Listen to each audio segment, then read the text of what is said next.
Danielle Mills, and I'm doing a presentation for the RN to BSN program at the W on the national opioid crisis. I have 5 nurses here with me. The objectives: by the end of this presentation, 100% of the participants will be able to describe the opioid crisis. By the end of this presentation, 80% of the participants will be able to explain the signs and symptoms of opioid abuse. By the end of this presentation, 75% of the participants will be able to identify ways that our organization is combating the threat to health. By the end of this presentation, 75% of the participants will be able to identify ways that they can make a difference.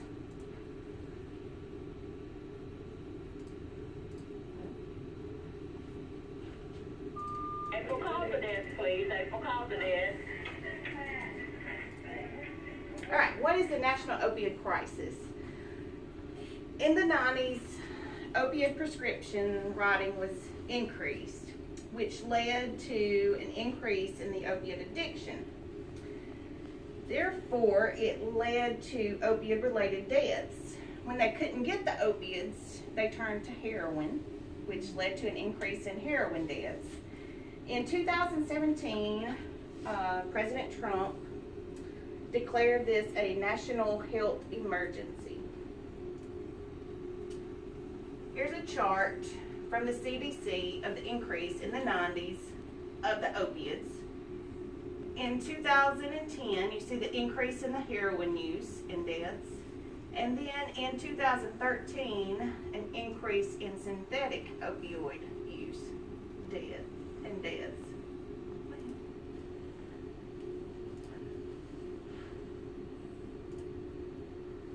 This is a chart from the U.S. Department of Health and Human Services.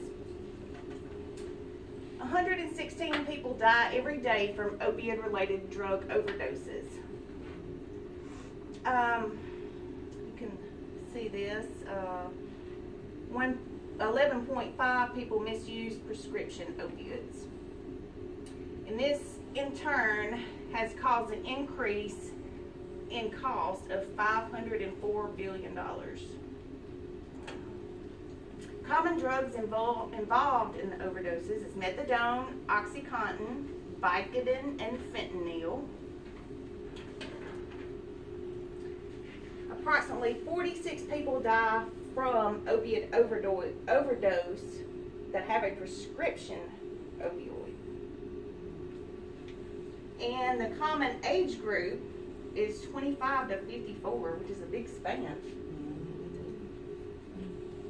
That was in 2016, by the way.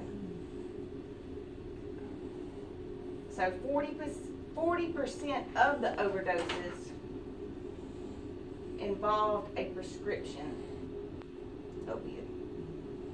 Okay, here's how Mississippi ranks.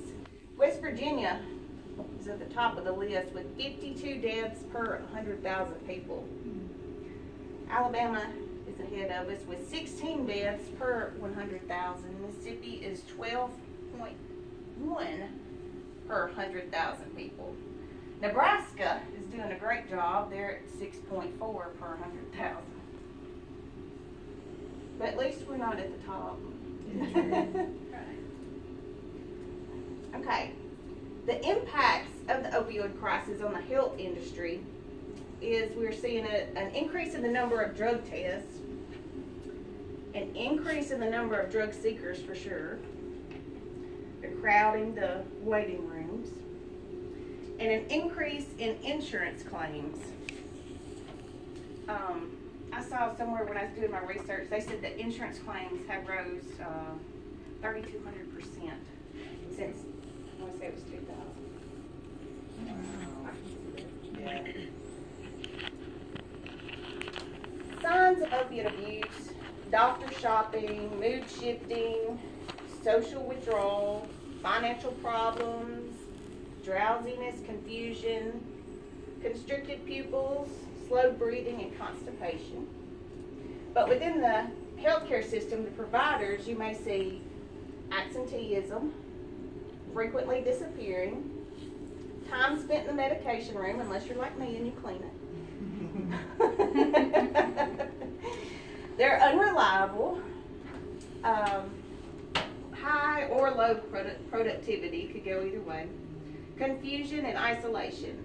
That's another thing where they wear long sleeve shirts. Well, I always wear my long sleeve shirts. I'm usually freezing, but I'm burning up right now. Okay, withdrawal symptoms: headaches, nausea, vomiting, diarrhea, sweating, anxiety, fatigue, and inability to sleep. How are we combating this threat to health? Well, electronic health records puts their history at your fingertips. We have the opioid abuse risk scale, and if you answer those questions when you're doing an event, it'll help. The prescribers use the prescription databases run by the state to view their opioid prescription history. Narcan is available over the counter. I didn't either, and I saw where Mississippi Highway Patrol was carrying it too. I saw all the first responders around here are going to be able to carry it. Even the volunteer fire department people, which is kind of scary. I didn't know until I did this. And the medical board of Mississippi is trying to limit the number of prescription days to 10. But the thing with that is, they said, what if the person's still in pain? One of the things I was reading. They said, well, they can revisit the prescriber and get 10 more days. I'm like, well, that's just more insurance claims. They're going to start referring more people to pain clinics. Yeah. So it's going to happen. They're going to have to. All right, how can you make a difference? A positive attitude, like Courtney has. All right, positive nurse-patient relationships. So maybe they'll open up to you more and discuss this with their nurses. And if there is a problem, maybe you can step in and help before it gets too far along. Patient education about the use of the medication and addiction and where they can get help. Utilizing your assessment tools like the opioid risk assessment tool you're supposed to do on a mission. Act as a leader within the community to increase awareness and support or participate in community prevention programs and advocate for change. Any questions? No. Thank you, guys. Good Thank job. you. Good job.